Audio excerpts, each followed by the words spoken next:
문재인 대통령은 오늘부터 평양에서 열리는 정상회담을 위해 오전 8시 청와대를 출발합니다. 오전 10시에 평양 순안공항에 도착할 예정인데 김정은 위원장이 영접할 가능성이 큽니다.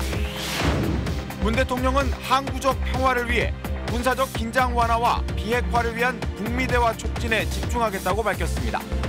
청와대도 남북 정상회담에서 비핵화가 공식 의제로 채택된 건 처음이라며 의미를 부여했습니다.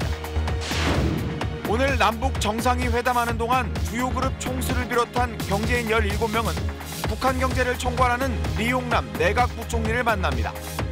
이번 면담은 구체적인 실행안 도출보다는 경협에 물꼬를 트는 계기가 될 것으로 보입니다. 남북 정상회담 하루 전 미국의 요구로 소집된 유엔 안보리에선 대북 제재를 놓고 미국과 러시아가 정면 충돌했고 중국도 대북 압박에 대한 거부감을 표시했습니다. 오늘은 전국에 가끔 구름이 많겠고 영남 동해안 지방엔 오후 한때 비가 내리겠습니다. 내륙 곳곳에 안개가 짙게 끼겠고 당분간 낮과 밤에 기온 일교차가 커 건강관리에 유의해야겠습니다. 여러분 안녕하십니까? 9월 18일 화요일 모닝와이드 시작합니다. 앞으로 4시간 뒤 오전 10시 문재인 대통령은 평양 순안공항에 도착해 김정은 북한 국무위원장과 두 손을 맞잡을 걸로 예상됩니다. SBS는 오늘부터 2박 3일 동안 역대 3번째 평양 정상회담 소식을 온종일 자세하고 생생하게 전해드리겠습니다. 먼저 곧 평양으로 출발할 문 대통령이 있는 청와대로 가보겠습니다. 전병남 기자. 네, 청와대입니다. 네, 문 대통령 언제 청와대에서 출발하나요? 네, 문재인 대통령은 2시간 뒤인 오전 8시 청와대 관저를 나섭니다. 성남 서울공항까지는 헬기를 타고 가는데요. 정상회담에 동행할 일부 수행원도 함께 이동합니다. 지금 제가 있는 이 춘추관이 헬기 이륙장과 멀지가 않습니다. 문 대통령이 출발을 하면 헬기에 이륙하는 소리를 여기서 들을 수 있을 걸로 보입니다. 청와대에서 성남 서울공항까지는 20km가 조금 못 되는데요. 헬기 속도를 고려해 봤을 때 5에서 10분이면 성남 서울공항에 도착할 걸로 예상이 됩니다. 평양으로 떠나는 대통령 전용기 8시 40분에 이륙합니다. 서해 직항로를 이용하고요. 평양 순안공항에는 10시에 도착합니다. 자, 정 기자, 이 회담에 동행하는 청와대 직원들은 이미 공항에 가 있을 것 같은데 회담 준비는 다 끝난 건가요? 문재인 대통령은 어제 늦게까지도 김정은 위원장과 논의할 내용을 확인하고 또 정리한 걸로 알려졌습니다. 지난 4.27 판문점 회담 전날에도 밤 11시까지 합의문 초안을 검토하고 수정했는데요. 이번에도 크게 다르지 않았을 걸로 보입니다. 앞서 어제 문 대통령은 다소 상기된 표정으로 수석보좌관 회의를 주재했습니다. 남북관계 부분, 특히 군사적 긴장 완화는 성과를 기대해 볼 만한 분위기와 무관치 않아 보입니다. 하지만 비핵화 논의에 있어서는 결과를 확신하기 어렵다는 게 현재 청와대 안팎의 전언입니다. 청와대 고위 관계자는 평양에 가는 문 대통령의 발걸음이 가볍지 않다. 대통령의 어깨가 실제로 무거워 보인다고 말하기도 했습니다. 지금까지 청와대에서 SBS 전병남입니다. 네, 이번 남북 정상회담 프레스센터는 서울 동대문 디자인 플라자와 평양 고려 호텔 두 곳에 마련되어 있습니다. 서울 메인 프레스센터 연결해 보겠습니다. 김혜영 기자. 네, 프레스센터에 나와 있습니다. 자, 2박 3일 동안 바쁠 텐데 오늘은 언제쯤 새로운 소식이 들어올까요? 네, 오늘 첫 소식은 이번 정상회담의 시작이라고 할 수 있는 문재인 대통령의 출발 장면입니다. 다만 청와대 관저를 나서서 헬기를 타고 출발하는 모습은 녹화 중계여서 약간의 시간차가 있을 걸로 보입니다. 서울 공항 도착부터 또 전용기에 올라 문이 닫히기까지는 생중계로 화면이 들어오게 됩니다.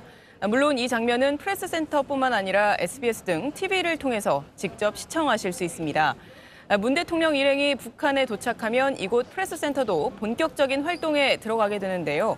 청와대 언론 담당인 춘추관 직원들도 이미 어제부터 모두 이곳 프레스센터로 이동해 평양 현지에서 보내오는 소식을 전하고 있습니다. 취재 경쟁도 뜨거워서 어제를 기준으로 300여 개 매체 2,600여 명이 등록을 마쳤습니다. 오늘부터 모레까지는 오전 9시와 오후 3시 하루 2차례에 걸쳐서 정상회담 진행 상황을 정리하는 정례 브리핑도 이곳에서 열립니다. 브리핑 내용 가운데 남북 관계와 또 군사, 비핵화 문제와 같은 보다 전문적인 분야에 대해선 관계부처 당국자들이 나와 충분히 설명하게 됩니다. 평양 일정이 가변적인 게 많아서 일정 변경이 생기기 쉬운데요. 그런 소식도 바로 이곳에서 가장 먼저 알 수 있습니다. 새로운 소식은 들어오는 대로 다시 전해드리겠습니다. 지금까지 프레스센터에서 SBS 김혜영입니다. 문재인 대통령은 어제 항구적인 평화를 원한다고 밝혔습니다. 한반도 평화를 위해 남북 간 군사적 긴장 완화와 북미 간 비핵화 협상 촉진을 회담 과제로 제시했습니다. 역대 남북 정상회담에서 비핵화가 공식 의제로 채택된 건 처음입니다. 남승모 기자입니다. 문재인 대통령이 밝힌 이번 정상회담 최종 목표는 항구적 평화입니다. 임시적 평화가 아니라 국제 정세가 어떻게 되든 흔들리지 않는 그야말로 불가역적이고 항구적인 평화입니다.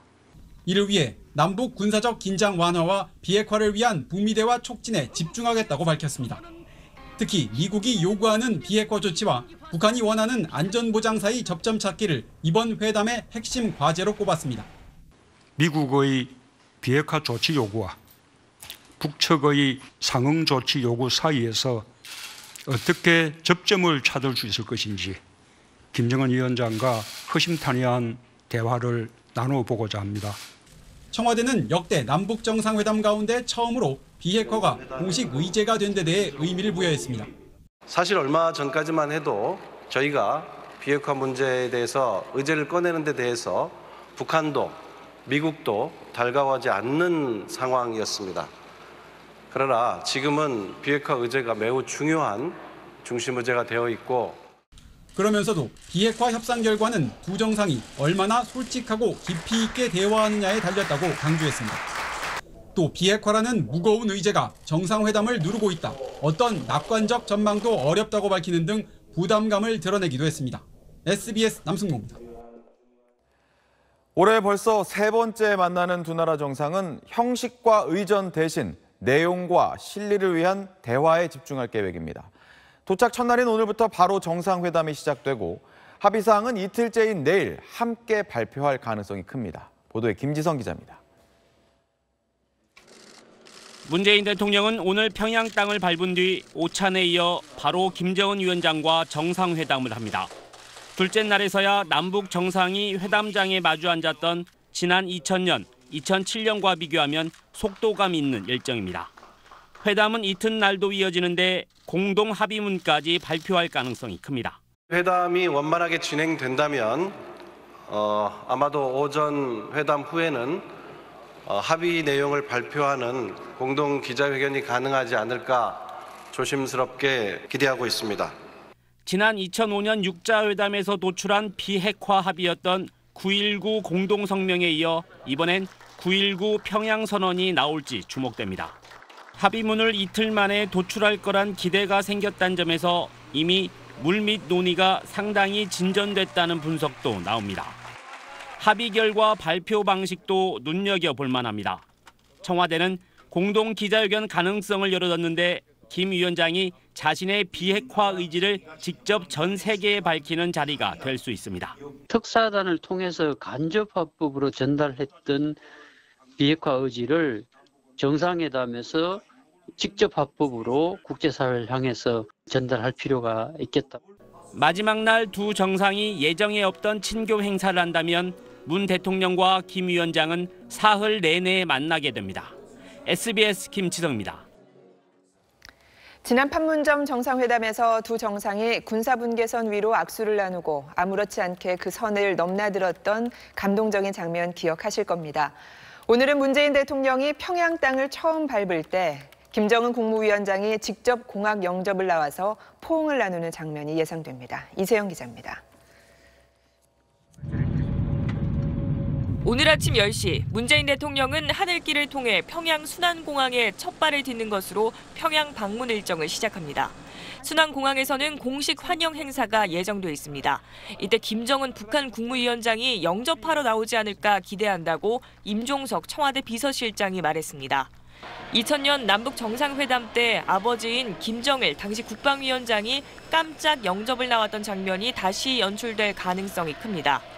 그때처럼 공항 환영 행사 이후 문 대통령의 숙소인 백화원 영빈관으로 두 정상이 같은 차를 타고 이동할 수도 있습니다. 문 대통령은 점심 식사를 한 뒤 바로 정상회담을 시작합니다. 방북 첫날 김영남 최고인민회의 상임위원장과 만나지 않고 본격 회담에 들어가는 건 과거 평양 정상회담과는 다른 점입니다. 둘째 날인 내일 오전에도 회담이 이어지고 오차는 평양냉면으로 이름난 옥류관에서 진행됩니다. 저녁 환송 만찬은 평양 시민이 이용하는 식당에서 열리길 희망한다고 청와대가 북측에 전달했습니다. 문 대통령은 20일 오전에 평양을 출발할 예정이지만 정상 간 깜짝 행사가 열릴 수도 있습니다. 그렇게 되면 귀경 일정이 늦춰지게 됩니다. 이번 방북 기간 환영 행사뿐 아니라 환담과 정상회담 모두 발언 등 주요 일정이 생중계돼 남측 시청자들도 실시간으로 볼 수 있을 전망입니다. SBS 이세영입니다. 이번 방북 수행단은 재계 총수들을 포함해 기업인들이 대거 참여하면서 이들의 역할과 성과물에도 관심이 높습니다. 대북 제재 상황 아래에서도 향후 한반도 신경제 구상을 앞당길 청사진이 마련될 거란 기대가 큽니다. 곽상은 기자입니다. 오늘 남북 정상이 회담하는 동안 주요 그룹 총수를 비롯한 경제인 17명은 리룡남 내각부총리를 만납니다. 리 부총리는 장관급인 무역상, 대외경제상을 지내고 부총리까지 오른 북한 경제정책 실세입니다. 기반시설 건설과 여러 경제협력 사업이 논의될 것으로 보입니다. 남북 간의 산림협력이나 그다음에 철도 도로 연결, 그다음 14선언에 대한 재검토 사업 중심으로 보다 구체화되고 이행될 것으로 보입니다. 정부는 이번 만남을 통해 한반도 신경제 구상에 속도를 낼 계획입니다. 한반도 신경제 구상이란 서해안과 동해안 비무장지대를 H자 형태로 동시개발하는 남북 통합개발 전략으로 본격화한다면 여러 SOC 사업에 속도가 붙을 수 있습니다. 현대차그룹은 철도와 도로 현대화 사업 등에, SK그룹은 에너지와 이동통신 분야에 특히 관심을 두고 있습니다. 삼성과 LG는 과거 TV 등 일부 전자제품을 북한에서 조립 생산한 적이 있는 만큼 가전 분야 협력 가능성에 대한 전망도 나옵니다. 다만 글로벌 기업으로서 대북 제재가 풀리기 전에는 북한 내 사업 진행이 어렵다며 조심스러운 입장을 내비치고 있습니다. 정부도 비슷한 생각입니다. 지금 매우 엄격한 제재가 국제사회로부터 취해지고 있기 때문에 실행할 수 있는 것과 그렇지 못한 것 사이에 상당히 뚜렷한 경계가 있습니다. 이번 면담은 구체적 실행안 도출보다는 경협에 물꼬를 트는 계기로 만남 자체에 의미를 둘 가능성이 높습니다. SBS 곽상은입니다. 평양 남북 정상회담 하루 전 미국 뉴욕에서는 미국의 요구로 유엔 안보리가 긴급 소집됐습니다. 러시아가 결의를 위반해 북한을 도왔는지 여부를 놓고 미국과 러시아가 정면으로 충돌했습니다. 최대식 특파원입니다. 이번 달 유엔 안보리 순회 의장국인 미국의 요구로 안보리가 긴급 소집됐습니다. 미국은 안보리 결의를 위반해 북한이 불법적으로 정유 제품을 획득하도록 러시아가 돕고 있다며 이를 강하게 비난했습니다. Russia is actively working to undermine the enforcement of the Security Council's sanctions on North Korea. Its violations are not one-offs. They are systematic. 러시아는 이를 정면으로 부인하며 제재만으로 비핵화 문제를 해결할 수 없다고 강조했습니다. Решить ядерную проблему Корейского полуострова одними лишь санкциями и давлением на Пхеньян невозможно. Санкции не могут заменить дипломатию. 중국도 대북 압박에 대한 거부감을 분명히 했습니다. 对抗没有出路，诉诸武力只会给半岛带来灾难性的后果。 미국과 러시아는 또 독립적이어야 할 대북 제재위 보고서가 서로 상대방에 의해 수정되거나 발간되지 못하고 있다고 주장했습니다. 3차 남북 정상회담 하루 전 미국의 안보리 소집은 북한의 실질적인 비핵화 조치가 있을 때까지 대북 제재를 계속하겠다는 의지로 해석됩니다.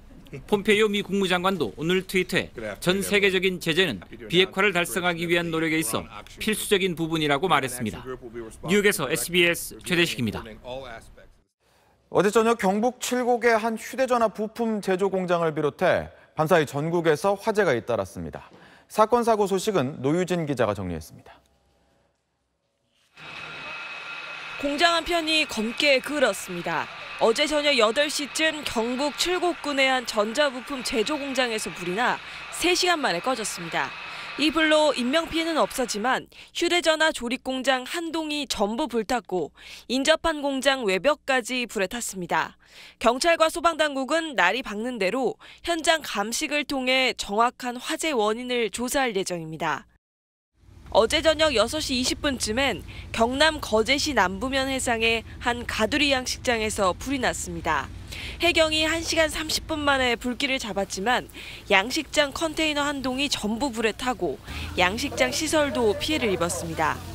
해경은 화재 목격자들의 진술을 토대로 화재 원인을 조사하고 있습니다. 같은 시각 강원도 원주에 있는 한 원룸에서 불이 나 20분 만에 꺼졌습니다. 이 불로 소방서 추산 약 900만 원의 재산 피해가 발생했습니다. SBS 노유진입니다. 미국에서는 국경을 지키는 순찰대원이 여성 4명을 잇따라 살해한 사건이 일어났습니다. 모두 직업 성매매 여성들이었는데 희생자가 더 나올 가능성도 있습니다. 로스앤젤레스에서 정준영 특파원이 보도합니다. 경찰에 체포된 35살 후안 데이비드 오티스입니다. 미국 텍사스주에서 멕시코와 국경을 경비하는 순찰대원입니다. 해군 출신으로 10년 동안 순찰대원으로 일해온 오티스는 현지 시간 그제 여성 4명을 연쇄 살해한 혐의로 체포됐습니다. 희생자들은 모두 직업 성매매 여성들로 이들 가운데 한 명은 트랜스젠더 여성이었습니다. 오티스는 지난 주말 5번째로 여성을 납치하려다가 여성이 도망쳐 경찰에 신고하는 바람에 연쇄 살인 행각이 발각됐습니다. He evaded the troopers, ran to the hotel there on the garden where he was arrested. He was found in the parking area hiding in a truck. 오티스가 범행을 저지른 건 지난 3일에서 15일까지로 불과 열흘 남짓 사이에 4명을 살해한 것으로 나타났습니다. 현지 경찰은 오티스가 순찰대 근무를 하지 않는 시간대에 범행을 저질렀으며 범행 뒤에는 태연하게 순찰 근무를 했다고 밝혔습니다. 오티스가 왜 직업 성매매 여성들을 대상으로 범행을 저질렀는지는 아직 밝혀지지 않았습니다. 경찰은 희생된 여성들이 더 있을 수 있다고 보고 조사를 벌이고 있습니다. 로스앤젤레스에서 SBS 정준영입니다. 서민을 상대로 막대한 수입을 올리면서 온갖 탈세를 저질러온 고소득 사업자에 대해 국세청이 집중 세무조사에 나섰습니다. 유명 프랜차이즈 업체 대표, 학원장, 대부업자 등이 포함됐습니다. 김혜민 기자입니다. 서울의 한 주점 프랜차이즈 대표는 직원 60여 명의 이름으로 가짜 가맹점들을 개설하고 1,000억여 원을 벌어들인 것처럼 속였습니다. 세금을 내지 않으려고 이중장부까지 만들었다가 500억 원을 추징당했습니다. 경기도의 고액 기숙학원 대표는 수강료를 가족 명의의 차명 계좌로 받고 자신의 배우자가 강사로 일한 것처럼 꾸며 법인 자금을 빼돌렸습니다.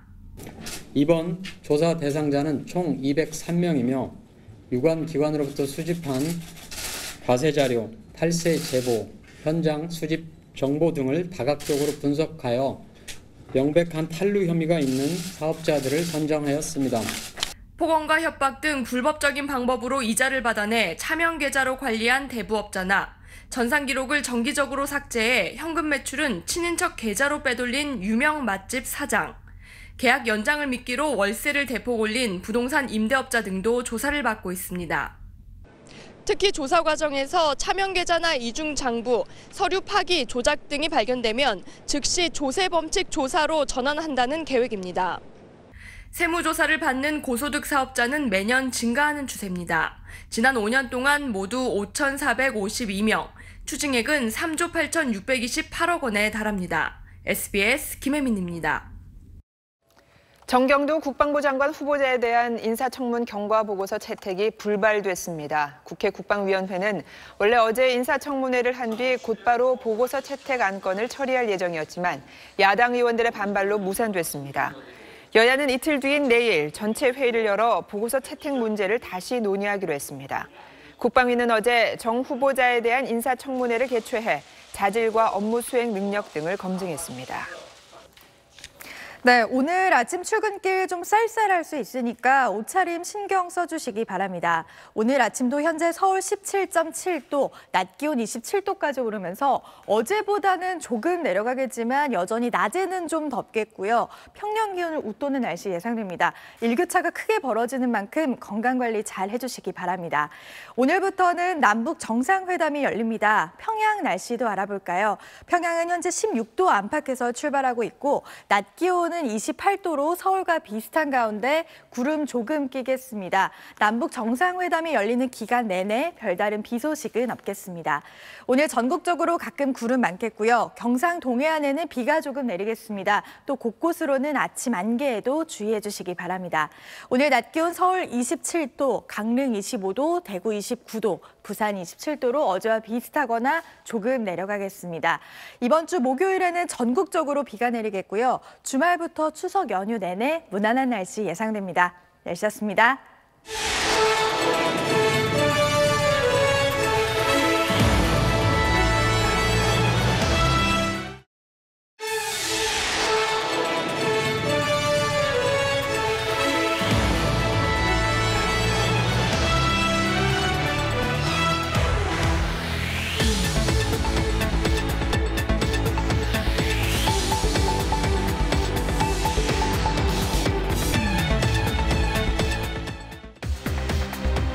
문재인 대통령은 오늘부터 평양에서 열리는 정상회담을 위해 오전 8시 청와대를 출발합니다. 오전 10시에 평양 순안공항에 도착할 예정인데 김정은 위원장이 영접할 가능성이 큽니다. 문 대통령은 항구적 평화를 위해 군사적 긴장 완화와 비핵화를 위한 북미 대화 촉진에 집중하겠다고 밝혔습니다. 청와대도 남북 정상회담에서 비핵화가 공식 의제로 채택된 건 처음이라며 의미를 부여했습니다. 오늘 남북 정상이 회담하는 동안 주요 그룹 총수를 비롯한 경제인 17명은 북한 경제를 총괄하는 리용남 내각부총리를 만납니다. 이번 면담은 구체적인 실행안 도출보다는 경협에 물꼬를 트는 계기가 될 것으로 보입니다. 남북 정상회담 하루 전 미국의 요구로 소집된 유엔 안보리에선 대북 제재를 놓고 미국과 러시아가 정면 충돌했고 중국도 대북 압박에 대한 거부감을 표시했습니다. 오늘은 전국에 가끔 구름이 많겠고 영남 동해안 지방엔 오후 한때 비가 내리겠습니다. 내륙 곳곳에 안개가 짙게 끼겠고 당분간 낮과 밤에 기온 일교차가 커 건강관리에 유의해야겠습니다. 오늘부터 사흘간 남북 정상이 평양에서 비핵화 담판에 나섭니다. 두 정상이 비핵화 선언을 넘어 진전된 조치와 북미 대화 재개를 이끌어낼 수 있을지 전 세계가 주목하고 있습니다. SBS는 오늘부터 2박 3일 동안 역대 3번째 평양 정상회담 소식을 온종일 자세하고 생생하게 전해드리겠습니다. 먼저 곧 평양으로 출발할 문 대통령이 있는 청와대로 가보겠습니다. 전병남 기자. 네, 청와대입니다. 네, 문 대통령 언제 평양으로 출발합니까? 문재인 대통령은 1시간 반 뒤인 오전 8시에 청와대 관저를 나섭니다. 성남 서울공항까지는 헬기를 타고 가는데요. 정상회담에 동행할 일부 수행원도 함께 이동을 합니다. 지금 제가 있는 이 춘추관이 헬기 이륙장과 멀지가 않습니다. 그래서 문 대통령이 출발을 하면 헬기 소리를 여기서 들을 수 있을 걸로 보입니다. 청와대에서 성남 서울공항까지는 20km가 조금 못 됩니다. 헬기의 속도를 고려했을 때 5에서 10분이면 공항에 도착할 수 있을 걸로 예상이 됩니다. 평양으로 떠나는 대통령 전용기 8시 40분에 이륙을 합니다. 서해 직항로를 이용하고요. 평양 순안공항에는 10시에 도착합니다. 자, 정 기자, 이 회담에 동행하는 청와대 직원들 이미 공항에 가 있거나 비행기에 타 있거나 할 것 같은데, 자, 회담 준비는 이제 완전히 끝난 건가요? 네, 문 대통령은 어제 늦게까지도 김정은 위원장과 논의할 내용을 확인하고 정리한 걸로 알려졌습니다. 지난 4.27 판문점 회담 전날에도 밤 11시까지 합의문 초안을 검토하고 수정을 했었거든요. 이번에도 크게 다르지 않았을 걸로 보입니다. 앞서 어제 문 대통령은 다소 상기된 표정으로 수석보좌관 회의를 주재했습니다. 남북관계 부분, 특히 군사적 긴장 완화 이 부분에 대해서는 이번 정상회담을 통해서 성과를 기대해 볼 만한 분위기와 무관치가 않아 보입니다. 있습니다. 하지만 비핵화 논의에 있어서는 결과를 확신하기 어렵다는 게 현재 청와대 안팎의 전언인데요. 청와대 고위 관계자는 평양에 가는 문 대통령의 발걸음이 가볍지가 않다. 대통령의 어깨가 실제로 무거워 보인다. 이렇게 말하기도 했습니다. 지금까지 청와대에서 SBS 전병남입니다. 문재인 대통령은 어제 항구적인 평화를 원한다고 밝혔습니다. 남북 간 군사적 긴장 완화와 북미 간 비핵화 협상 촉진을 회담 과제로 제시했습니다. 청와대도 역대 남북 정상회담 가운데 비핵화가 공식 의제로 채택된 건 처음이라며 의미를 부여했습니다. 남승호 기자입니다. 문재인 대통령이 밝힌 이번 정상회담 최종 목표는 항구적 평화입니다.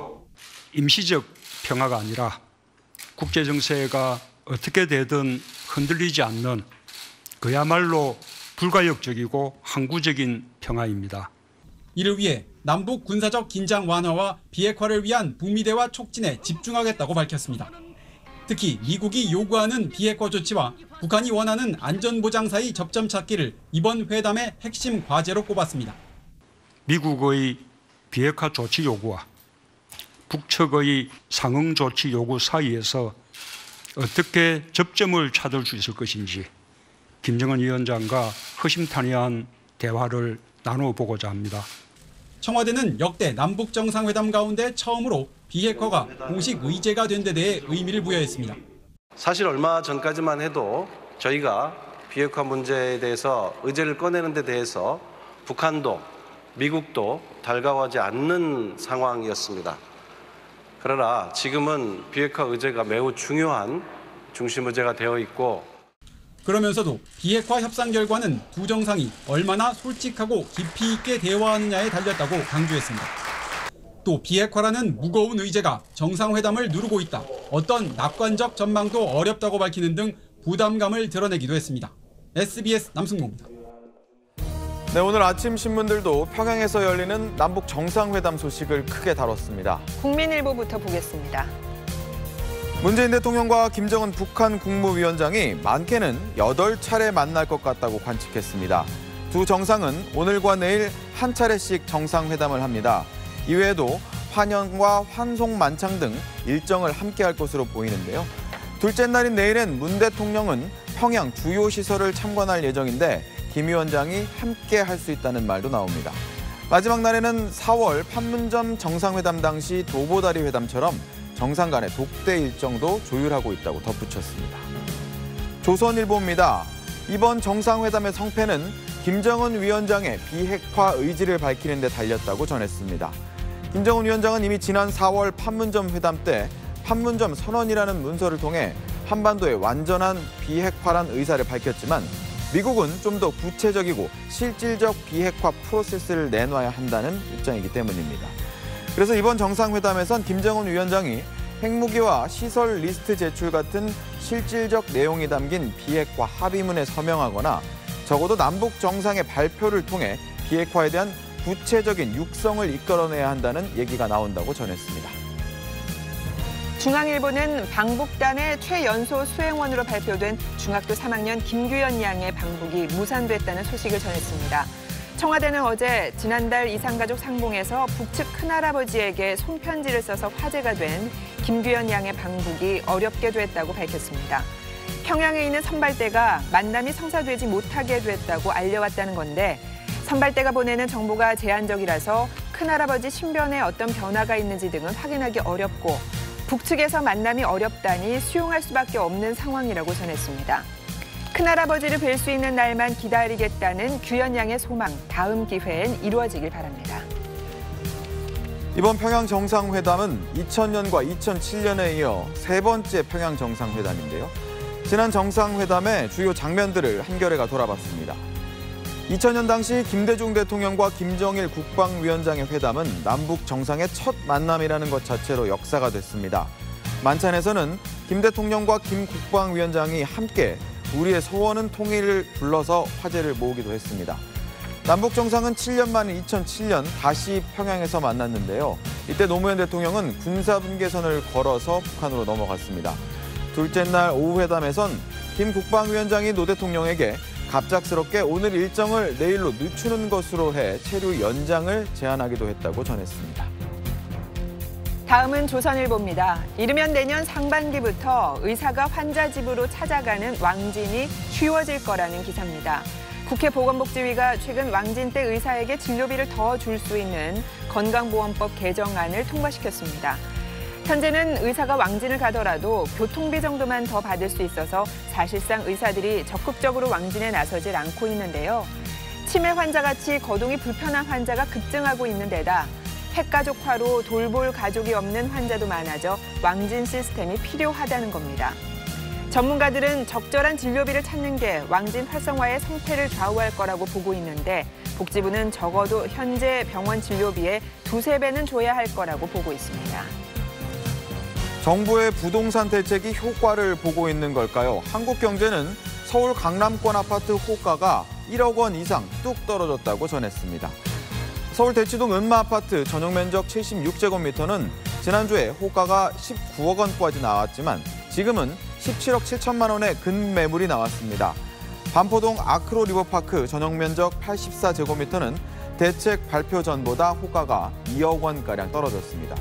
강북권에서는 전세를 끼고 집을 사는 이른바 갭 투자 물건도 매물로 나오고 있습니다. 호가도 수천만 원씩 내려갔습니다. 신문은 오는 금요일 공급 대책 발표도 앞두고 있어 서울 부동산 시장이 한두 달 숨고르기에 들어갈 가능성이 크다고 전망했습니다. 끝으로 동아일보 보겠습니다. 해외에 콜센터를 차리고 청년들을 감금한 채 일을 시킨 보이스피싱 조직이 붙잡혔습니다. 취업 준비생 등에게 한 달에 500만 원을 벌 수 있는 콜센터 일자리가 있다며 포섭한 뒤 여권과 휴대전화를 빼앗고 아침 8시부터 늦은 밤까지 보이스피싱 전화를 돌리게 했습니다. 탈출을 시도하면 심하게 구타했는데 도망치다 붙잡힌 조직원에게 끓는 물을 붓기도 했습니다. 피해자 가운데 20대가 56명으로 가장 많았고 고등학교를 졸업하고 일자리를 알아보던 10대도 18명 있었다고 신문은 전했습니다. 지금까지 아침 신문 살펴봤습니다. 네, 이번 평양 정상회담에선 과거 김대중 노무현 대통령의 방북 때와는 다른 일정이 눈에 띕니다. 첫날인 오늘부터 정상회담이 바로 열리고 정상 간 합의문도 이틀째인 내일 나올 전망입니다. 이 날짜에도 의미가 심장합니다. 보도에 김지성 기자입니다. 문재인 대통령은 오늘 평양 땅을 밟은 뒤 오찬에 이어 바로 김정은 위원장과 정상회담을 합니다. 둘째 날에서야 남북 정상이 회담장에 마주 앉았던 지난 2000년, 2007년과 비교하면 속도감 있는 일정입니다. 회담은 이튿날도 이어지는데 공동 합의문까지 발표할 가능성이 큽니다. 회담이 원만하게 진행된다면 아마도 오전 회담 후에는 합의 내용을 발표하는 공동 기자회견이 가능하지 않을까 조심스럽게 기대하고 있습니다. 지난 2005년 6자 회담에서 도출한 비핵화 합의였던 9.19 공동성명에 이어 이번엔 9.19 평양선언이 나올지 주목됩니다. 합의문을 이틀 만에 도출할 거란 기대가 생겼다는 점에서 이미 물밑 논의가 상당히 진전됐다는 분석도 나옵니다. 합의 결과 발표 방식도 눈여겨볼 만합니다. 청와대는 공동 기자회견 가능성을 열어뒀는데 김 위원장이 자신의 비핵화 의지를 직접 전 세계에 밝히는 자리가 될 수 있습니다. 특사단을 통해서 간접화법으로 전달했던 비핵화 의지를 정상회담에서 직접 화법으로 국제사회를 향해서 전달할 필요가 있겠다. 마지막 날 두 정상이 예정에 없던 친교 행사를 한다면 문 대통령과 김 위원장은 사흘 내내 만나게 됩니다. SBS 김지성입니다. 모레 평양에서의 마지막 날 판문점 도보다리 회담처럼 남북 정상이 허심탄회하게 친교를 나눌 장소도 검토되고 있습니다. 평양 시내 어딘가가 될 텐데 어디인지는 사전에 공개되지 않을 것 같습니다. 김하영 기자가 보도합니다. 지난 4월 모두가 숨죽이며 지켜본 도보다리에서의 45분 단독 대화. 남북은 정상회담 마지막 날인 20일 이런 친교 일정을 협의하고 있습니다. 귀경 일정이 변경될 수 있겠다는 점도 미리 설명드리겠습니다. 두 정상이 허심탄회하게 대화하며 시간을 보낼 수 있는 곳. 평양 중심가 모란봉 산책로도 선택지 중 하나로 보입니다. 우리 남산격인 모란봉은 가족 단위나 청춘 남녀들이 즐겨 찾는 곳인데 칠성문과 을밀대 등 고구려 유적지들이 많고 경호에도 용이합니다. 김 위원장이 공을 들여 조성한 신시가지, 려명거리나 미래과학자거리도 후보지로 거론되는 곳입니다. 두 정상이 회담 둘째 날 만찬을 어디서 할지도 관심입니다. 평양 시민이 자주 찾는 식당이면 좋겠다는 게 우리 측 희망입니다. 최근 문을 연 대동강 수산물 식당 같은 곳이 선택될 가능성이 있습니다. 대동강의 식당 전용 유람선 대동강호나 창광거리 음식점들도 거론되는데 남북이 수행단의 규모와 참석자, 경호 문제 등을 고려해 최종 결정할 걸로 보입니다. SBS 김아영입니다. 평양에도 공동취재단 남측 기자들을 위한 프레스센터가 설치됐습니다. 11년 만에 남측 정상을 맞는 평양은 차분한 분위기에서 손님 맞이 준비에 한창이라는 소식이 들어왔습니다. 신승희 기자입니다. 우리 측 특별수행단과 기자단이 머물 평양 창광거리의 고려호텔. 남측 선발대가 들어서자 기다리고 있던 호텔 직원들이 큰 박수와 함께 반갑게 맞이합니다. 일주일 전 열린 북의 구구절 행사를 소재로 남북 관계자들의 환담이 이어지면서 다소 긴장됐던 분위기가 풀어집니다.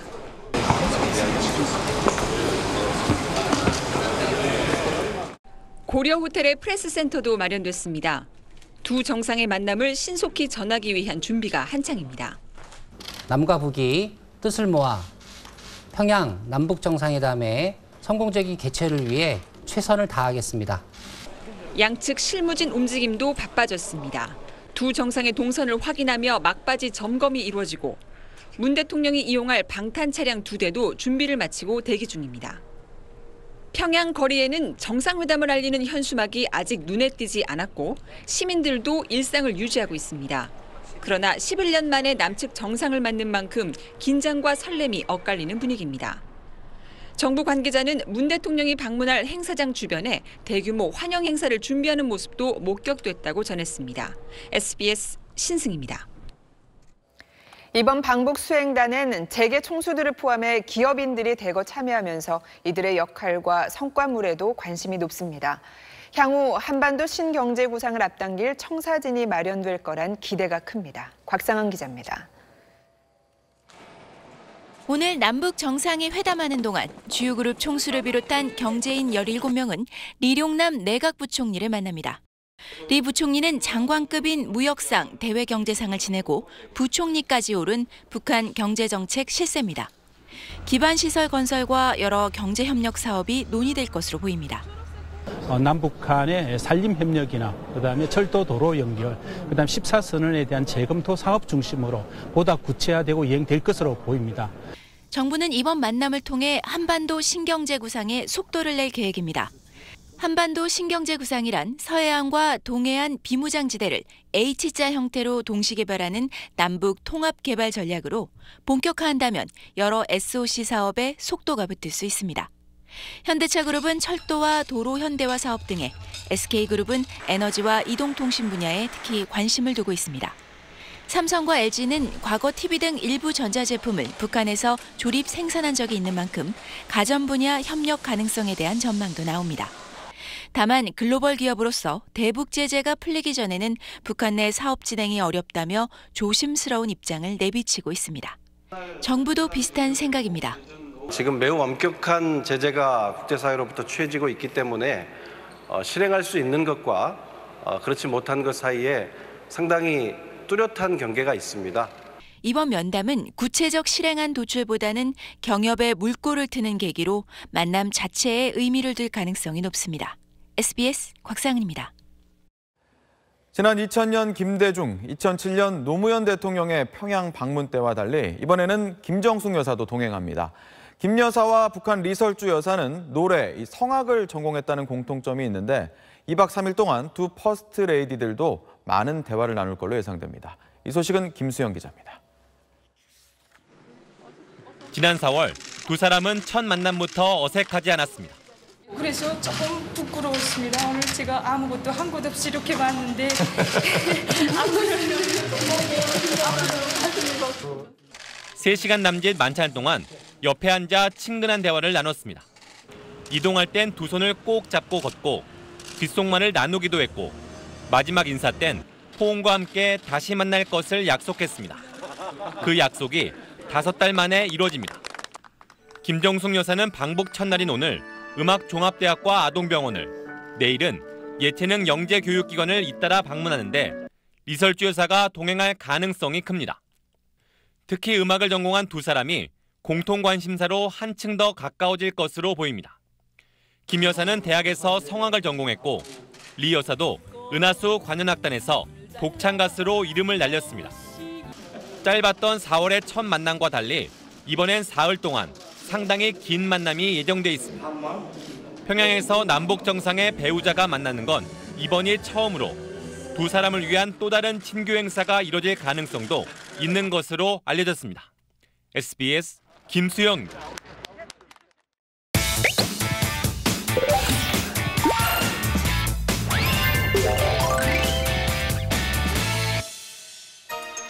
오늘부터 2박 3일 일정으로 남북 정상회담이 열립니다. 최근 평양의 모습은 어떨까요? 지난달 국제유소년 축구대회 취재로 평양에 머물렀던 김희남 기자에게서 그 소식을 들어봤습니다. 8월 10일에 서울에서 출발해서요. 19일까지 꼭 9박 10일 열흘 동안 있었네요. 몰래 촬영하신 분이 몰래 촬영은 대놓고 촬영은 또 할 수 없는 입장이기 때문에.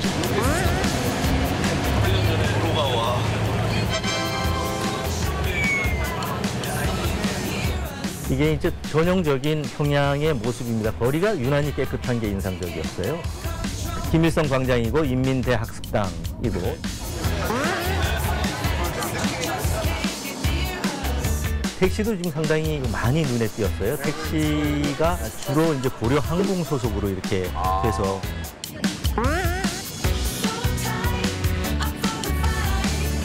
여기가 지금 이제 김정은 체제에 들어가서 최근에 가장 그러니까 현대적으로 조성했다는 이제 초고층 살림집들이 몰려 있는 미래과학자 거리인데요.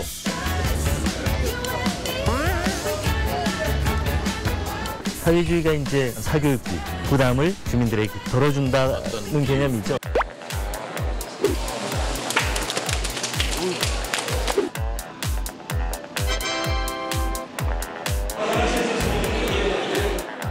이상 되는 이 물고기는 철갑상어라고 합니다. 이 철갑상어는 28살이나 됐습니다. 이거 먹으면 잡수시는 거는 이게 어린이하고 철갑상어가 더 맛있었습니다. 이거는 간상용으로 지금 우리가 보고 있습니다.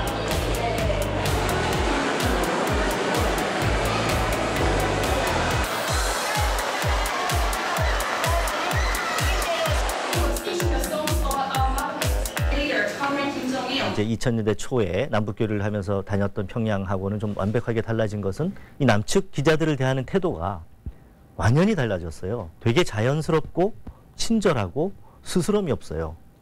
곳곳에 이제 시설을 현대화하려고 하는 노력들이 많이 보였어요.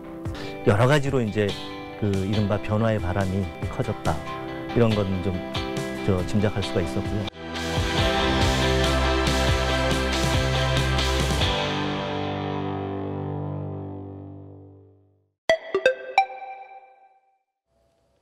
라돈 침대 사태 이후 정부는 원인 물질인 모나자이트가 침대 말고 어디에 또 쓰였는지 조사 중입니다. 페인트나 타일뿐 아니라 양말, 목걸이, 팔찌 같은 생활용품에도 널리 쓰인 걸로 드러났습니다. 강청환 기자입니다. 원적외선이 나온다고 광고하는 양말입니다. 양말 바닥면 오돌토돌한 부분에 모나자이트가 들어간 걸로 조사됐습니다. 이 페인트와 타일에도 조사 결과 모두 모나자이트가 들어있었습니다. 이른바 라돈 침대의 원인이 매트리스 커버와 스펀지 등에 코팅된 모나자이트인 것으로 밝혀지자 원자력안전위원회는 모나자이트를 사서 쓴 66개 업체를 모두 조사했습니다. 그 결과 매트리스뿐 아니라 페인트와 타일, 전구 소켓, 양말과 팔찌, 목걸이, 전기 매트용 부직포 등 내수용 생활용품에 모나자이트가 쓰인 걸로 드러났습니다. 생활 밀착형 제품들인데요. 원적외선이나 계류만년 같이 과학적으로 검증도 되지 않은 채 건강에 도움된다고 광고한 제품들이죠. 다만 침대와 해외로 수출된 카펫을 제외한 대부분 제품의 방사선 피폭량이 기준치인 연간 1mS를 넘진 않았다며 원안위는 제품명을 공개하진 않았습니다. 여러 가지 팩터들이 있잖아요. 농도, 사용시간, 거리. 예를 들어 양말이다 그러면 이미 거리가 코하고 발하고는 거리가 멀잖아요. 그래서 거의 영향이 없고. 방사선이 기준치 이하로 나오긴 했지만 우리 일상생활에서 방사선 피폭을 최소화해야 한다는 게 전문가들의 설명입니다. 목걸이, 팔찌, 예를 들어 해당 부위에 적어도 피부에는 영향을 어떤 방식으로든 줬다고 봐야 되겠죠. 할 수 있는 한 최대한 낮게 하라는 것은 매우 중요한 원칙입니다. 원안위는 앞으로 생활용품에 모나자이트를 쓰지 못하도록 제도를 개선해 나갈 방침입니다. SBS 강청원입니다. 검찰을 비롯한 수사기관들은 수사가 끝나면 범행 증거물들을 당사자에게 돌려주게 돼 있습니다. 정부 게시판, 관보에 공고를 올려서 알리는데 성범죄 증거물인 속옷을 찾아가라며 피해자 실명을 그대로 공개하는 일이 벌어지고 있습니다. 전영우 기자가 보도합니다. 한 지방검찰청이 관보에 게재한 압수물 환부 공고입니다. 압수물을 원래 주인에게 되돌려준다는 건데 성범죄 사건의 가해자 실명과 제명, 피해자의 실명까지 적혀 있습니다. 미성년자인 피해자의 이름 옆에 찾아가라며 증거물인 속옷까지가 적혀 있습니다. 이렇게 피해자의 실명과 피해 내역이 공개된 관보는 국가기관 게시판 등 인터넷을 통해 누구나 볼 수 있습니다. SBS 취재팀이 올해 게재된 1000건 넘는 압수물 환부 공고를 모두 분석해봤더니 성범죄 사건에서 당사자의 이름을 노출한 사례가 10건이나 발견됐습니다. 왜 실명을 공개했냐고 묻자 대검찰청은 압수물의 주인을 찾으려면 실명 공고가 불가피하다는 답변을 내놨습니다. 검찰은 뒤늦게 피해자의 의사를 확인해서 압수물을 돌려받길 원치 않으면 폐기하는 쪽으로 규정을 바꾸기로 했습니다. 이미 관보에 공개된 실명을 가리거나 가명으로 바꿔달라고 행정안전부에 요청했지만 한 번 공개된 관보 원본은 정정할 수 없다는 답변이 돌아왔습니다. 전자관보와 종이관보는 똑같아야 됩니다. 종이관보는 이미 다 되어 있는데 전자관보만 고친다? 그건 안 맞겠죠. 공익을 위해 만들어지는 관보가 2차 피해를 만들지 않도록 대안을 찾아야 합니다. SBS 전영우입니다.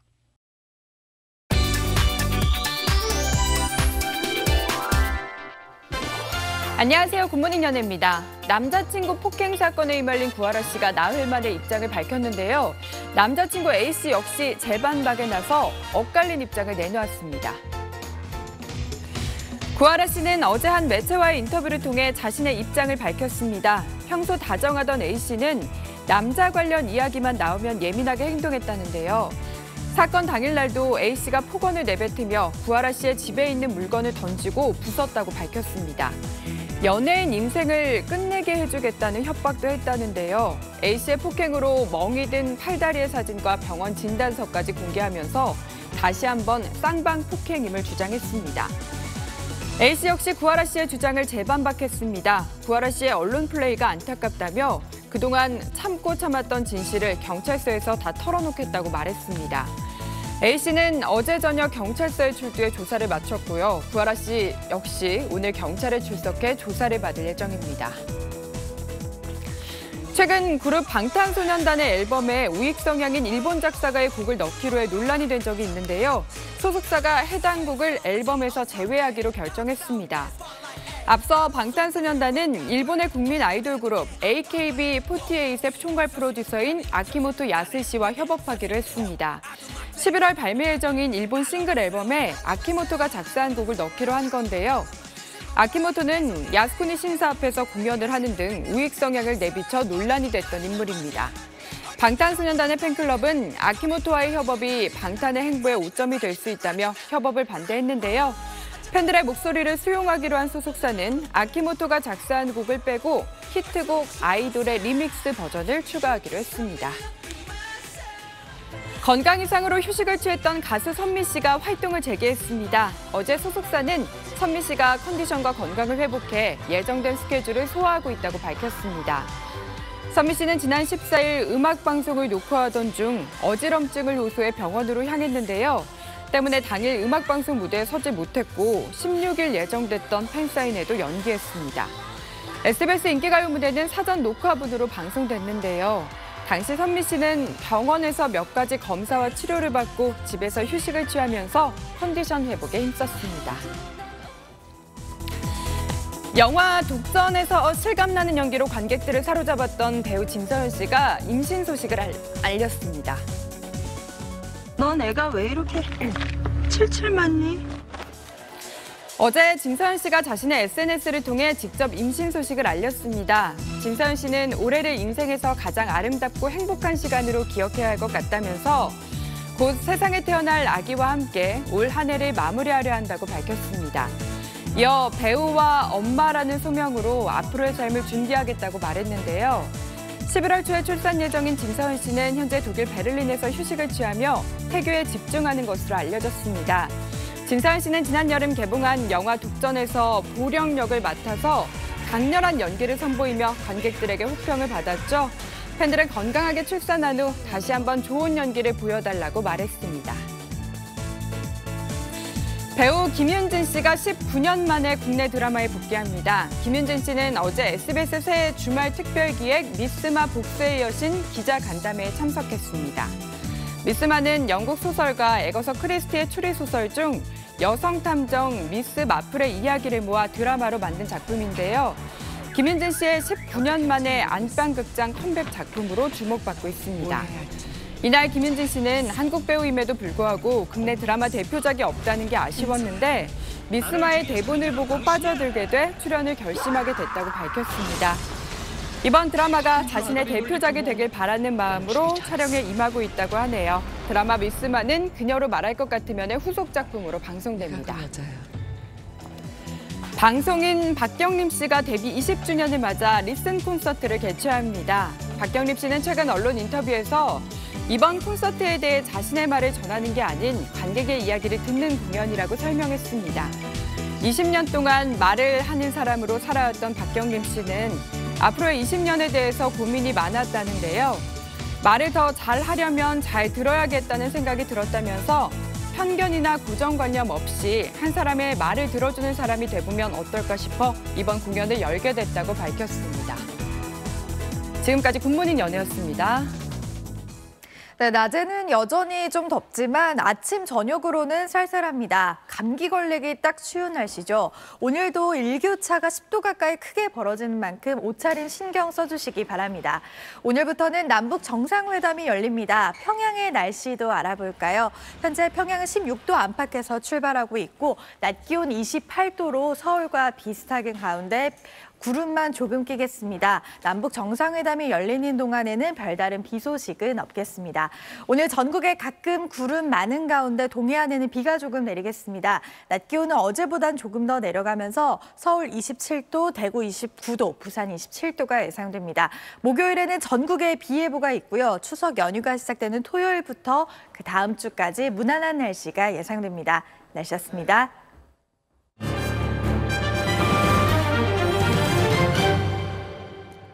네, 앞으로 3시간 뒤 오전 10시 문재인 대통령은 평양 순안공항에 도착해 김정은 북한 국무위원장과 두 손을 맞잡을 걸로 예상됩니다. SBS는 오늘부터 2박 3일 동안 역대 3번째 평양 정상회담 소식을 온종일 자세하고 생생하게 전해드리겠습니다.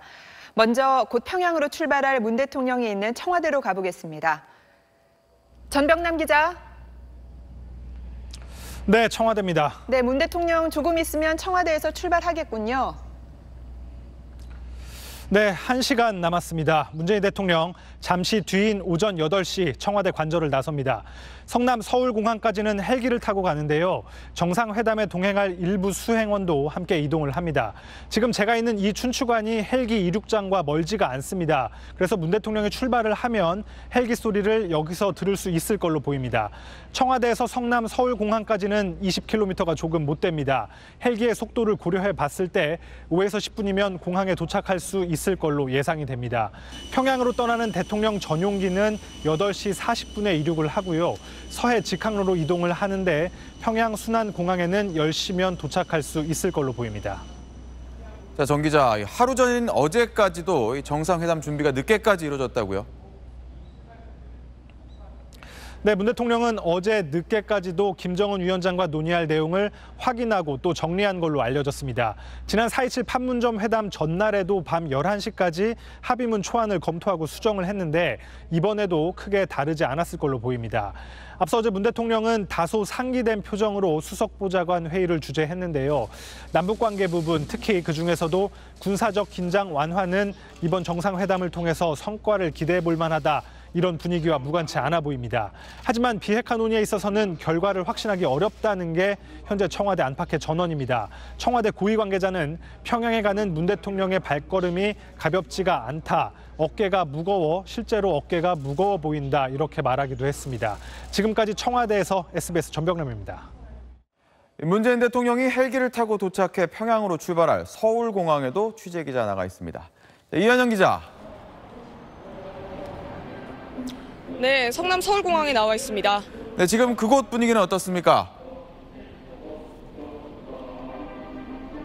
네, 약 1시간 반쯤 뒤면 문재인 대통령이 이곳 서울공항을 이용해 서해 직항로를 통해 평양으로 출발하게 됩니다. 이곳 서울공항은 일반인의 출입이 제한돼 있어 제가 직접 들어가 볼 수는 없었는데요. 하지만 이미 해가 뜨기 전부터 많은 취재진이 몰렸고 또 수십 대의 관계 차량이 주변을 드나들면서 다소 분주한 분위기입니다. 네, 정문 앞에서부터 군과 경찰, 청와대 경호팀이 삼엄한 경비를 펼치고 있는데요. 이번 평양 정상회담에 대한 긴장감과 기대감이 높아지고 있습니다. 재계, 노동계, 그리고 예술계 방북단은 예정됐던 시간보다 조금 늦은 조금 전 7시쯤 경복궁 인근에서 버스 5대를 이용해 이곳 서울공항으로 출발했습니다. 선발대는 먼저 이곳 서울공항에 도착할 예정입니다. 그리고 1시간쯤 뒤인 8시쯤이면 문재인 대통령이 탄 헬기가 관저에서 출발해 8시 5분에서 10분쯤 이곳에 도착할 걸로 예상됩니다. 문 대통령의 헬기가 도착하면 제가 서 있는 곳에서도 확인이 될 걸로 보입니다. 이어 8시 40분쯤이면 문 대통령은 대통령 전용기를 타고 2박 3일간의 방북길에 나섭니다. 지금까지 성남 서울공항에서 SBS 이현영입니다. 네, 지난 판문점 정상회담에서 두 정상이 군사분계선 위로 악수를 나누고 아무렇지 않게 그 선을 넘나들었던 감동적인 장면 기억하실 겁니다. 오늘은 문재인 대통령이 평양 땅을 처음 밟을 때 김정은 국무위원장이 직접 공항 명접을 나와서 포홍을 나누는 장면이 예상됩니다. 이세영 기자입니다. 오늘 아침 10시 문재인 대통령은 하늘길을 통해 평양 순안공항에 첫 발을 딛는 것으로 평양 방문 일정을 시작합니다.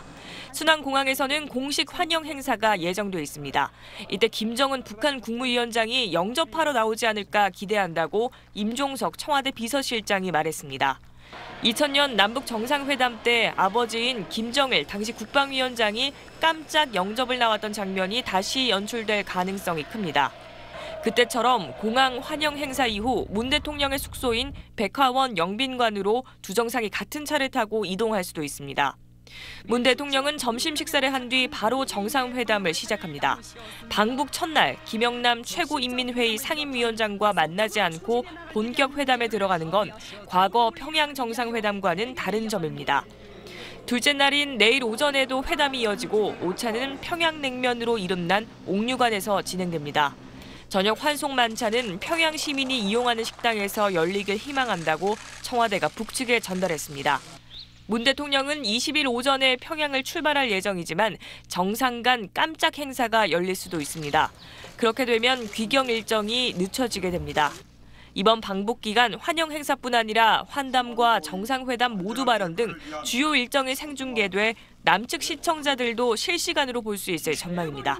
SBS 이세영입니다. 문재인 대통령은 어제 한반도의 항구적인 평화를 언급하며 이번 회담 과제로 남북 간 군사적 긴장 완화와 북미 간 비핵화 협상 촉진을 제시했습니다. 역대 남북 정상회담에서 비핵화가 공식 의제로 채택된 건 처음입니다. 남승무 기자입니다. 문재인 대통령이 밝힌 이번 정상회담 최종 목표는 항구적 평화입니다. 임시적 평화가 아니라 국제 정세가 어떻게 되든 흔들리지 않는 그야말로 불가역적이고 항구적인 평화입니다. 이를 위해 남북 군사적 긴장 완화와 비핵화를 위한 북미 대화 촉진에 집중하겠다고 밝혔습니다. 특히 미국이 요구하는 비핵화 조치와 북한이 원하는 안전보장 사이 접점 찾기를 이번 회담의 핵심 과제로 꼽았습니다. 미국의 비핵화 조치 요구와 북측의 상응 조치 요구 사이에서 어떻게 접점을 찾을 수 있을 것인지 김정은 위원장과 허심탄회한 대화를 나눠보고자 합니다. 청와대는 역대 남북 정상회담 가운데 처음으로 비핵화가 공식 의제가 된 데 대해 의미를 부여했습니다. 사실 얼마 전까지만 해도 저희가 비핵화 문제에 대해서 의제를 꺼내는 데 대해서 북한도 미국도 달가워하지 않는 상황이었습니다. 그러나 지금은 비핵화 의제가 매우 중요한 중심 의제가 되어 있고, 그러면서도 비핵화 협상 결과는 두 정상이 얼마나 솔직하고 깊이 있게 대화하느냐에 달렸다고 강조했습니다. 또 비핵화라는 무거운 의제가 정상회담을 누르고 있다, 어떤 낙관적 전망도 어렵다고 밝히는 등 부담감을 드러내기도 했습니다. SBS 남승모입니다. 올해 벌써 세 번째 만나는 두 정상은 형식과 의전 대신 내용과 실리를 위한 대화에 집중할 계획입니다. 도착 첫날인 오늘 바로 정상회담이 시작되고 합의사항은 이틀째인 내일 두 정상이 함께 발표할 가능성이 높습니다. 보도에 김지성 기자입니다. 문재인 대통령은 오늘 평양 땅을 밟은 뒤 오찬에 이어 바로 김정은 위원장과 정상회담을 합니다. 둘째 날에서야 남북 정상이 회담장에 마주 앉았던 지난 2000년, 2007년과 비교하면 속도감 있는 일정입니다. 회담은 이튿날도 이어지는데 공동 합의문까지 발표할 가능성이 큽니다. 회담이 원만하게 진행된다면 아마도 오전 회담 후에는 합의 내용을 발표하는 공동 기자회견이 가능하지 않을까 조심스럽게 기대하고 있습니다. 지난 2005년 6자 회담에서 도출한 비핵화 합의였던 9.19 공동성명에 이어 이번엔 9.19 평양선언이 나올지 주목됩니다. 합의문을 이틀 만에 도출할 거란 기대가 생겼다는 점에서 이미 물밑 논의가 상당히 진전됐다는 분석도 나옵니다. 합의 결과 발표 방식도 눈여겨볼 만합니다. 청와대는 공동 기자회견 가능성을 열어뒀는데 김 위원장이 자신의 비핵화 의지를 직접 전 세계에 밝히는 자리가 될 수 있습니다. 특사단을 통해서 간접화법으로 전달했던 비핵화 의지를 정상회담에서 직접 화법으로 국제사회를 향해서 전달할 필요가 있겠다. 마지막 날 두 정상이 예정에 없던 친교 행사를 한다면 문 대통령과 김 위원장은 사흘 내내 만나게 됩니다. SBS 김지성입니다. 서울 말고 평양에도 기자들을 위한 프레스센터가 설치됐습니다. 11년 만에 남측 정상을 맞는 평양은 차분한 분위기에서 손님 맞이 준비에 한창이란 소식이 들어왔습니다. 신승희 기자입니다. 우리 측 특별수행단과 기자단이 머물 평양 창광거리의 고려호텔. 남측 선발대가 들어서자 기다리고 있던 호텔 직원들이 큰 박수와 함께 반갑게 맞이합니다. 일주일 전 열린 북의 구구절 행사를 소재로 남북 관계자들의 환담이 이어지면서 다소 긴장됐던 분위기가 풀어집니다.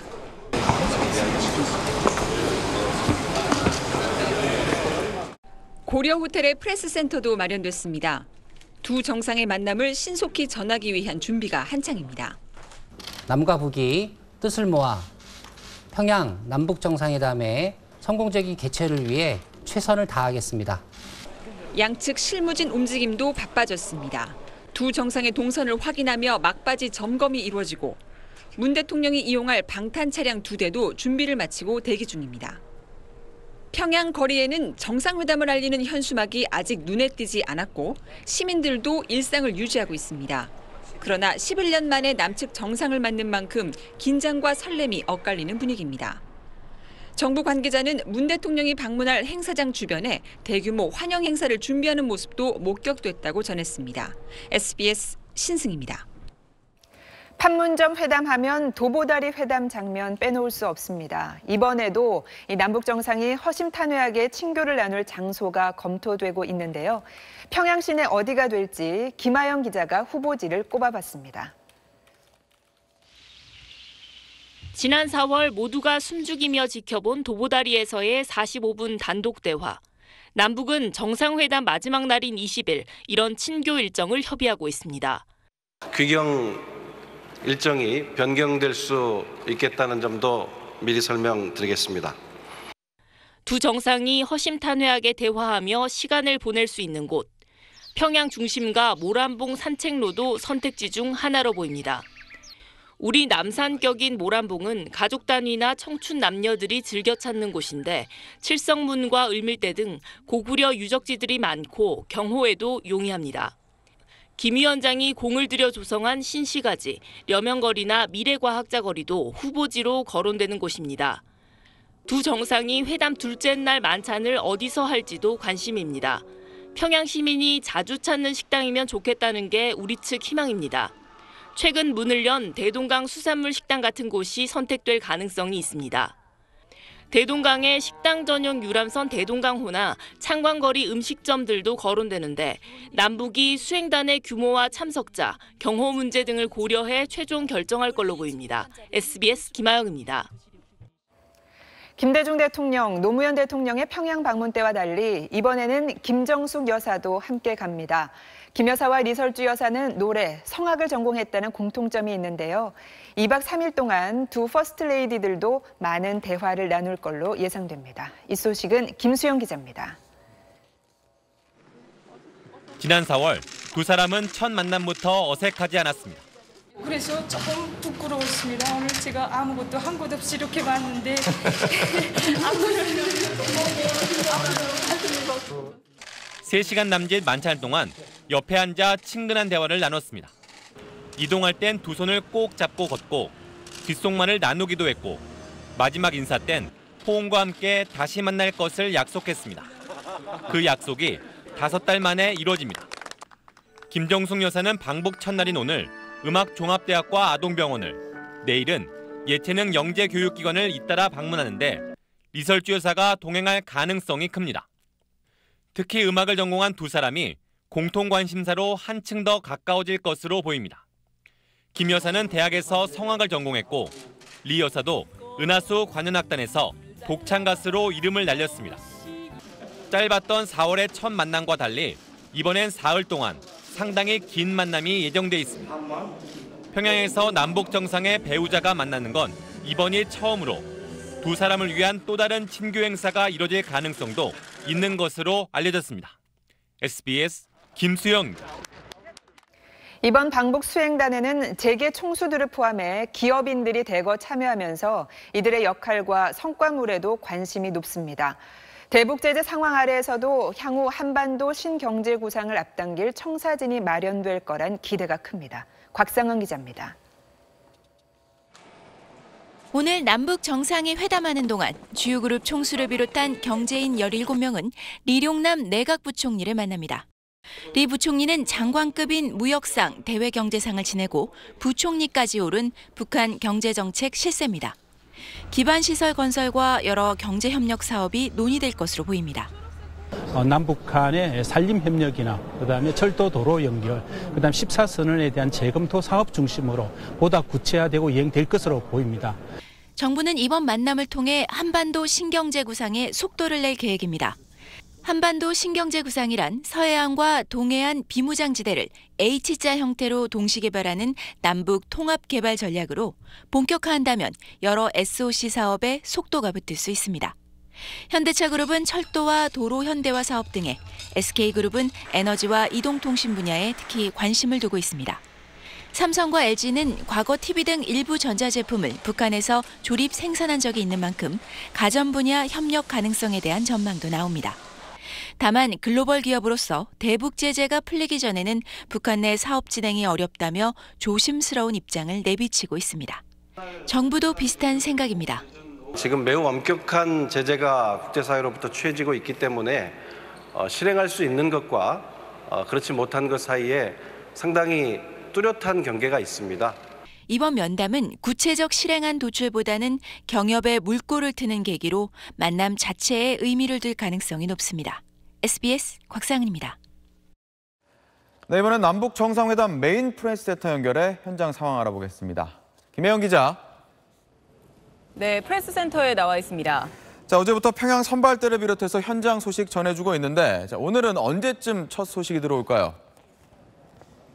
네, 오늘 첫 소식은 이번 정상회담의 시작이라고 할 수 있는 문재인 대통령의 출발 장면입니다. 다만 청와대 관저를 나서서 헬기를 타고 출발하는 모습은 녹화 중계여서 약간의 시간차가 있을 걸로 보입니다. 서울공항 도착부터 전용기에 올라 문이 닫히기까지는 생중계로 화면이 들어오게 되는데요. 물론 이 장면은 프레스센터뿐만 아니라 SBS 등 TV를 통해서 직접 시청하실 수 있습니다. 문 대통령 일행이 북한에 도착하면 이곳 프레스센터도 본격적인 활동에 들어가게 됩니다. 청와대 언론 담당인 춘추관 직원들도 이미 어제부터 모두 이곳 프레스센터로 이동해서 평양 현지에서 보내오는 소식을 전하고 있습니다. 취재 경쟁도 뜨거워서 어제를 기준으로 300여 개 매체, 모두 2,600여 명이 등록을 마쳤습니다. 오늘부터 모레까지는 오전 9시와 오후 3시 하루 두 차례에 걸쳐서 정상회담 진행 상황을 정리하는 정례 브리핑도 이곳에서 열립니다. 브리핑 내용 가운데 남북 관계와 군사, 비핵화 문제와 같은 보다 전문적인 분야에 대해선 관계부처 당국자들이 나와 충분히 설명하게 됩니다. 평양 일정이 가변적인 게 많아 일정 변경이 생기기 쉬운데요. 그런 소식도 바로 이곳에서 가장 먼저 알 수 있습니다. 조금 전엔 북한 조선중앙통신이 문 대통령의 평양 방문 사실을 보도하기도 했는데요. 새로운 소식은 들어오는 대로 다시 전해드리겠습니다. 지금까지 프레스센터에서 SBS 김혜영입니다. 네, 평양 남북정상회담 하루 전 미국 뉴욕에서는 미국의 요구로 유엔 안보리가 긴급 소집됐습니다. 러시아가 결의를 위반해 북한을 도왔는지 여부를 놓고 미국과 러시아가 정면으로 충돌했습니다. 최대식 특파원입니다. 이번 달 유엔 안보리 순회 의장국인 미국의 요구로 안보리가 긴급 소집됐습니다. 미국은 안보리 결의를 위반해 북한이 불법적으로 정유 제품을 획득하도록 러시아가 돕고 있다며 이를 강하게 비난했습니다. Russia is actively working to undermine the enforcement of the Security Council's sanctions on North Korea. Its violations are not one-offs. They are systematic. 러시아는 이를 정면으로 부인하며 제재만으로 비핵화 문제를 해결할 수 없다고 강조했습니다. Решить ядерную проблему Корейского полуострова одними лишь санкциями и давлением на Пхеньян невозможно. Санкции не могут заменить дипломатию. 중국도 대북 압박에 대한 거부감을 분명히 했습니다. 对抗没有出路，诉诸武力只会给半岛带来灾难性的后果。 미국과 러시아는 또 독립적이어야 할 대북 제재위 보고서가 서로 상대방에 의해 수정되거나 발간되지 못하고 있다고 주장했습니다. 3차 남북 정상회담 하루 전 미국의 안보리 소집은 북한의 실질적인 비핵화 조치가 있을 때까지 대북 제재를 계속하겠다는 의지로 해석됩니다. 폼페이오 미 국무장관도 오늘 트위터에 전 세계적인 제재는 비핵화를 달성하기 위한 노력에 있어 필수적인 부분이라고 말했습니다. 뉴욕에서 SBS 최대식입니다. 어제 저녁 경북 칠곡의 한 휴대전화 부품 제조 공장을 비롯해 밤사이 전국에서 화재가 잇따랐습니다. 사건 사고 소식은 노유진 기자가 정리했습니다. 공장 한편이 검게 그을었습니다. 어제 저녁 8시쯤 경북 칠곡군의 한 전자부품 제조 공장에서 불이 나 3시간 만에 꺼졌습니다.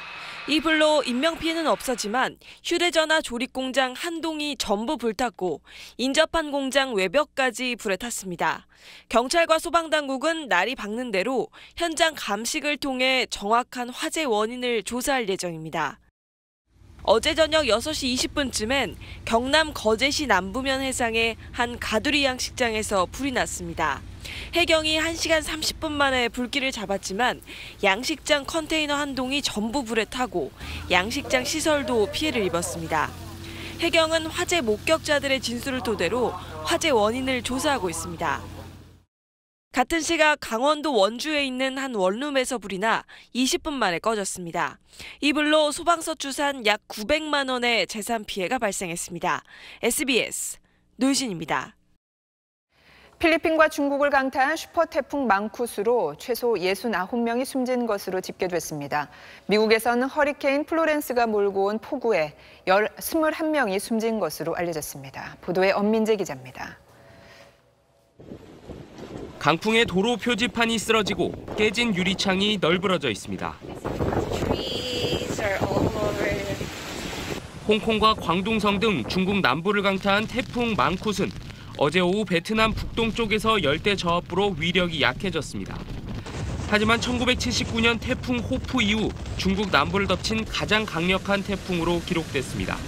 시속 195km에 달하는 돌풍을 동반하면서 유리창이 깨지거나 가로수가 쓰러졌고 광둥성에서만 4명이 숨졌습니다. 태풍 피해가 가장 큰 곳은 필리핀으로 지금까지 65명이 숨진 것으로 집계됐습니다. 마닐라 북부 이토겐시의 광산에서 산사태로 광부 합숙소가 매몰되면서 인명피해가 커졌습니다. Yung lahat ng tubig niyan dito bababa yan, lumalaki pa yan. Hanggang bukas baka makakarating na dun sa gawing dun. 미국 남동부에선 허리케인 플로렌스로 폭우가 이어지면서 피해가 속출하고 있습니다. 캐롤라이나 지역에서만 12만 명이 침수 피해를 받고 21명이 숨진 것으로 알려졌습니다. 또 남동부 전역에서 94만여 가구의 전기 공급이 끊기고 20만 명 넘게 대피소로 피신한 상태입니다. SBS 엄민재입니다. 서민을 상대로 막대한 수입을 올리면서 온갖 탈세를 저질러 온 고소득 사업자에 대해 국세청이 집중 세무조사에 나섰습니다. 유명 프랜차이즈 업체 대표, 학원장, 대부업자 등이 포함됐습니다. 김혜민 기자입니다. 서울의 한 주점 프랜차이즈 대표는 직원 60여 명의 이름으로 가짜 가맹점들을 개설하고 1,000억여 원을 벌어들인 것처럼 속였습니다. 세금을 내지 않으려고 이중장부까지 만들었다가 500억 원을 추징당했습니다. 경기도의 고액 기숙학원 대표는 수강료를 가족 명의의 차명 계좌로 받고 자신의 배우자가 강사로 일한 것처럼 꾸며 법인 자금을 빼돌렸습니다. 이번 조사 대상자는 총 203명이며 유관 기관으로부터 수집한 과세 자료, 탈세 제보, 현장 수집 정보 등을 다각적으로 분석하여 명백한 탈루 혐의가 있는 사업자들을 선정하였습니다. 폭언과 협박 등 불법적인 방법으로 이자를 받아내 차명 계좌로 관리한 대부업자나 전산 기록을 정기적으로 삭제해 현금 매출은 친인척 계좌로 빼돌린 유명 맛집 사장, 계약 연장을 미끼로 월세를 대폭 올린 부동산 임대업자 등도 조사를 받고 있습니다. 특히 조사 과정에서 차명 계좌나 이중 장부, 서류 파기, 조작 등이 발견되면 즉시 조세 범칙 조사로 전환한다는 계획입니다. 세무조사를 받는 고소득 사업자는 매년 증가하는 추세입니다. 지난 5년 동안 모두 5,452명, 추징액은 3조 8,628억 원에 달합니다. SBS 김혜민입니다.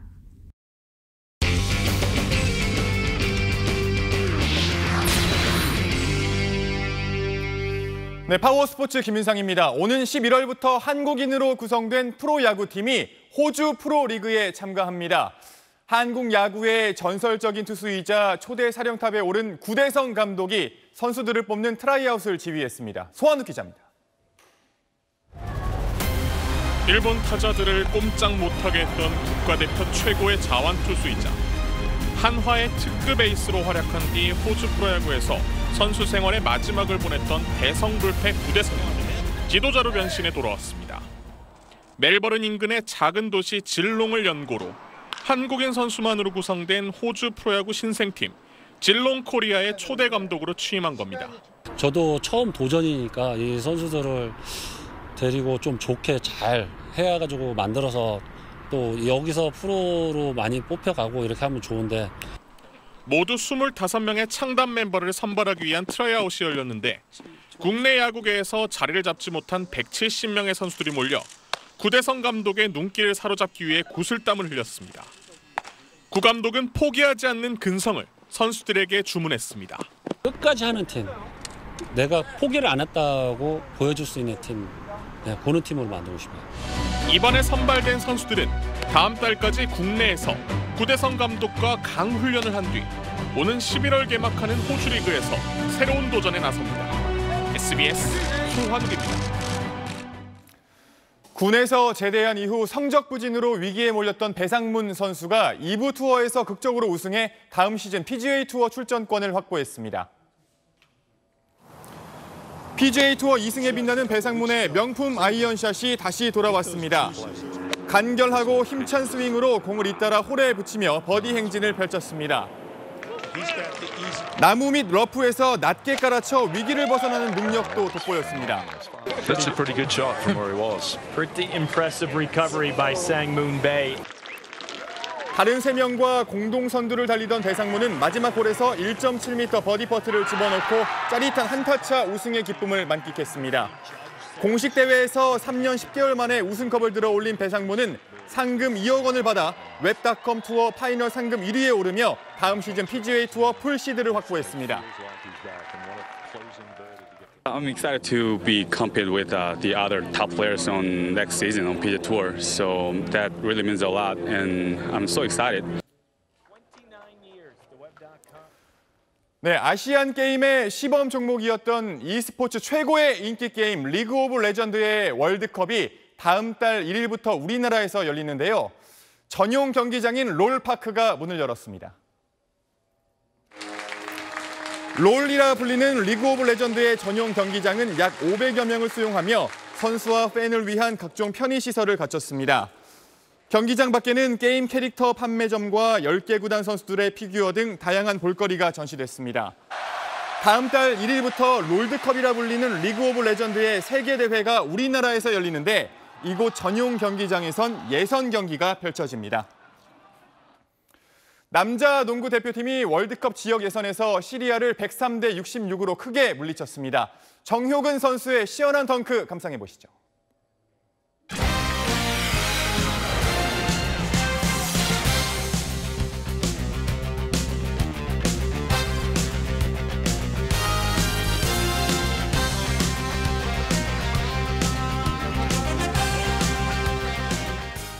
네, 지금 시각 7시 27분을 막 지났습니다. 문재인 대통령의 청와대 출발 얼마 남지 않았는데요. 청와대 취재기자 연결해 보겠습니다. 전병남 기자. 네, 청와대입니다. 문 대통령이 타고 갈 헬기 이제 이륙 준비가 된 걸로 보입니까? 아직까지는 준비는 다 되지 않은 걸로 보입니다. 문재인 대통령 오늘 오전 8시에 성남 서울공항까지 헬기를 타고 가도록 되어 있죠. 앞서 방북 취재기자단과 청와대 수행단은 6시에 먼저 공항으로 출발했습니다. 제가 있는 춘추관이 헬기 이륙장과 멀지가 않아서 문 대통령이 출발을 하면 헬기 소리를 들을 수 있을 걸로 보이는데 아직까지는 헬기 소리가 들리지 않고 있습니다. 청와대에서 성남 서울공항까지는 20km가 조금 못 됩니다. 헬기의 속도를 고려했을 때 5에서 10분이면 공항까지 도착할 수 있을 걸로 예상이 됩니다. 평양으로 떠나는 대통령 전용기 8시 40분에 이륙을 하고요. 서해 직항로로 북으로 넘어갑니다. 평양 순안공항에는 10시에 도착을 합니다. 앞서 어제 문 대통령은 늦게까지 김정은 위원장과 논의할 내용을 확인하고 또 정리한 걸로 알려졌습니다. 지난 4.27 판문점 회담 전날에도 밤 11시까지 합의문 초안을 검토하고 수정을 했는데요. 이번에도 크게 다르지 않았을 걸로 보입니다. 지금까지 청와대에서 SBS 전병남입니다. 네, 대통령 전용기가 이륙을 준비 중인 성남 서울공항에도 취재기자 나가 있습니다. 이현영 기자. 네, 성남 서울공항에 나와 있습니다. 네, 그곳도 준비는 다 끝난 거죠? 네, 그렇습니다. 약 1시간쯤 뒤면 문재인 대통령이 탄 헬기가 이곳 서울공항에서 출발해 서해 직항로를 이용해 평양으로 출발하게 됩니다. 이곳 서울공항은 일반인의 출입이 제한돼 있어 제가 직접 안에 들어가 보지는 못했는데요. 그럼에도 불구하고 공항 주변에 이미 많은 취재진이 몰려 있고 또 경호 차량과 경찰 버스 등 수십 대의 관계 차량이 정문을 드나들면서 아까 30분쯤 전 소식 전해드렸을 때보다 훨씬 더 분주한 모습입니다. 정문 앞에서부터 군과 경찰 그리고 청와대 경호팀이 삼엄한 경비를 펼치고 있습니다. 공항 내부에서 관계자들이 문 대통령과 수행원이 탈 전용기 안에서 출발 준비를 하고 있는 모습이 저희 취재진 카메라에 포착되기도 했습니다. 시간이 흐를수록 이번 평양 정상회담에 대한 긴장감과 기대감이 높아지고 있습니다. 재계, 노동계 그리고 예술계 방북단은 아침 7시쯤 경복궁 인근에서 버스 5대를 이용해 이곳 서울공항으로 출발했습니다. 이재용 삼성전자 부회장과 최태원 SK회장, 구광모 LG회장은 소감을 묻는 취재진 질문에 말을 아끼며 버스에 올랐습니다. 선발되는 곳 먼저 이곳에 도착해 정문을 통과할 예정입니다. 그리고 조금 뒤 8시쯤이면 문재인 대통령이 탄 헬기가 관저에서 출발해 8시 5분에서 10분쯤 이곳에 도착할 걸로 예상됩니다. 문 대통령의 헬기가 도착하면 제가 서 있는 곳에서도 확인될 걸로 보입니다. 이어 8시 40분쯤이면 문 대통령은 대통령 전용기를 타고 2박 3일간의 방북길에 나섭니다. 지금까지 성남 서울공항에서 SBS 이현영입니다. 네, 아침 출근길에는 요즘 좀 쌀쌀하고 낮에는 덥습니다. 입고 벗기 편한 겉옷 챙겨 다니시기 바랍니다. 현재 서울의 기온 17.8도, 낮 기온 27도로 오늘도 일교차가 10도 가까이 크게 벌어지겠습니다. 오늘부터 남북 정상회담이 열리는 평양의 날씨 알아볼까요? 오늘 평양의 낮 기온 28도로 서울과 비슷한 가운데 구름만 조금 끼겠습니다. 남북 정상회담이 열리는 동안 별다른 비 소식은 없겠습니다. 오늘 아침 출근길 곳곳으로 짙은 안개에 주의하셔야겠고요. 동해안에서는 비가 조금 내리겠습니다. 낮 기온 보시면 서울이 27도, 청주도 27도, 부산은 27도가 예상됩니다. 목요일에는 전국적으로 비 예보가 있고요. 추석 연휴 동안에는 무난한 날씨 예상됩니다. 날씨였습니다. 남북 정상회담 소식은 이어지는 뉴스 특보에서 계속해서 전해드리도록 하겠습니다. 네, 아침 뉴스 마치겠습니다. 고맙습니다.